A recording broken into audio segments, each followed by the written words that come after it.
My name is Taylor Hatheway, and I am the digital storytelling intern for the Oklahoma Oral History Research Program here at the Edmond Lowe Library.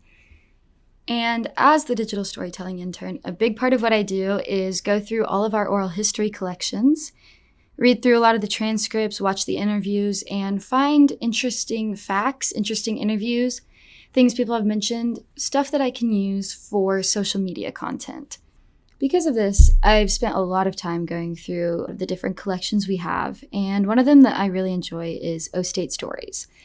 This collection is one of the very first collections that the OOHRP ever did. This collection focuses on OSU alumni and learning about their experiences at OSU and what they've gone on to do after graduation. There's a lot of interviews in this collection, and they talk about a huge range of topics. We're talking everything from homecoming to the jobs they work to meeting their future spouse. Everything. And I've read through a lot of them just to find interesting content, also just for my own entertainment. And something that I've come across in only 3 interviews and that I really knew nothing about is Streaker Night.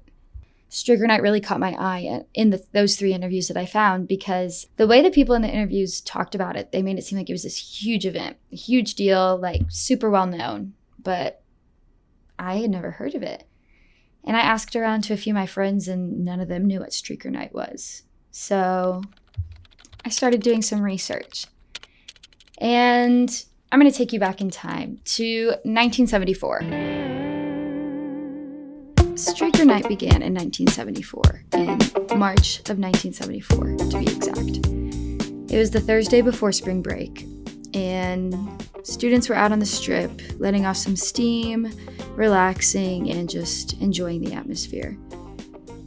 This year wasn't really an official Streaker Night. It was more like it was the Thursday before spring break, and a few people on OSU's campus happened to go streaking.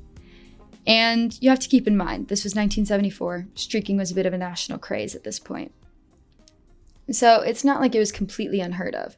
However, this same night, this Thursday before spring break in March of 1974, streaking was also reported at the University of Central Oklahoma, the University of Oklahoma, and Memorial, Hale, and East Central High Schools in Tulsa. So something must have been in the air that night. It wasn't until March of 1975 that it became an event known as Streaker Night. Flyers and rumors circulated all through campus this Thursday before spring break in 1975, talking about Streaker Night and how it was going to happen. And it did. And that's kind of how Streaker Night began. In 1974, it was more of like an unofficial kind of thing. People just so happened to go streaking that night. But then it happened again on that exact same night in 1975. However, that is when other things also happened. Back in the 70s, there was a restaurant on the strip called Sirloin Stockade. It had this big fiberglass bowl that sat out in front of it, and it was huge, weighed 2.5 tons, and people would really just use it for picture opportunities. It didn't really do much besides sit there. However, on this Streaker Night in 1975, some students decided to push the bowl down the strip and into Theta Pond. Some were clothed and some were not. Here's an interview with Gary Shutt, a 1974 graduate of OSU, recounting his experience with Streaker Night. As far as during the time I was here, the big event was the first time there was streaking on the strip, and I did not participate. But when the first time that the Sirloin Stockade bowl was pushed down the strip and pushed into Theta Pond, I was down there with one of my roommates and looked up on the bull, and one of our other roommates was on the bull riding it down to the pond, to push it into the pond. And that, of course, became kind of a tradition, I think, every year on street night or whatever. So I was there when the first time that the streaking occurred. So there was all this commotion about people. I didn't see anybody that didn't have their clothes on. So, as with any growing phenomenon, Streaker Night quickly grew and outsiders began to show up in Stillwater to partake in the short-lived tradition.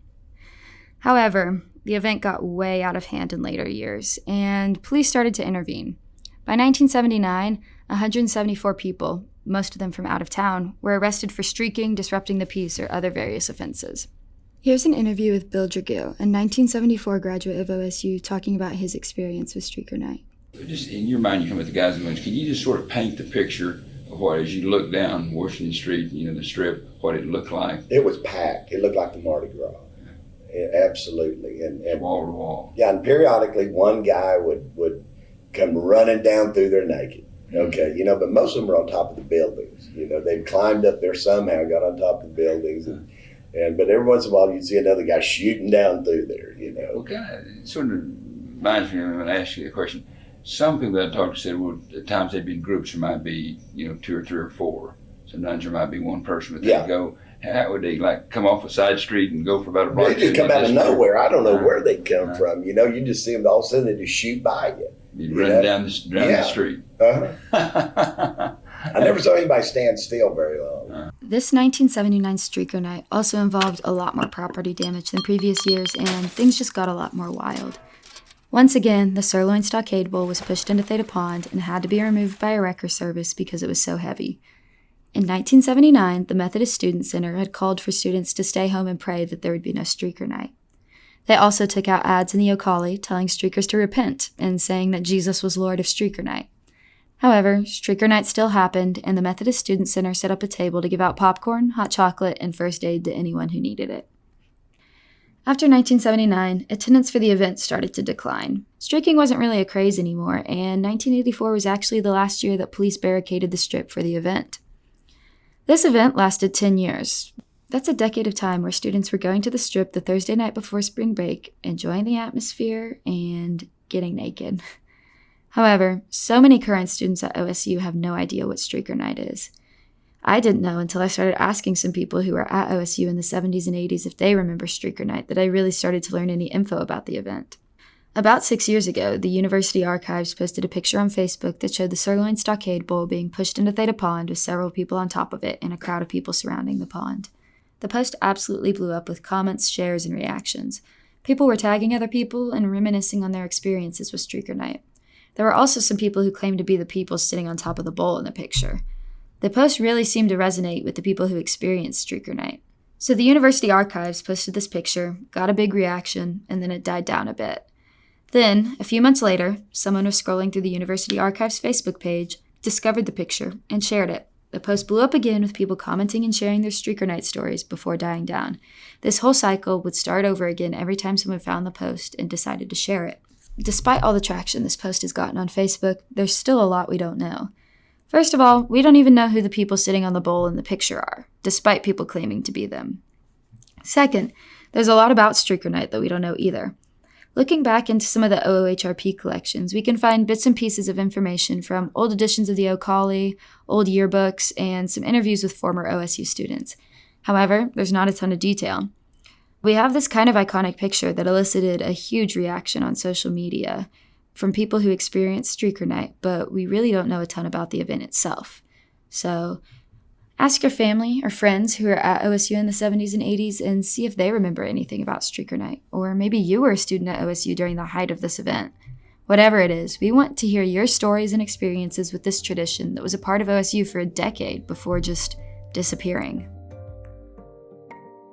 Interested in hearing other library podcasts? Add Amplified Oklahoma to your playlist. The host and producer of this episode was me, Taylor Hatheway. Theme music is It's a Process, composed by Ben Stone and Finley Green and published by BBC Production Music, PRS. From the folks at Oklahoma State University Libraries and the Archives, thanks for listening. And always remember to keep your archival material flat, cool, and acid-free.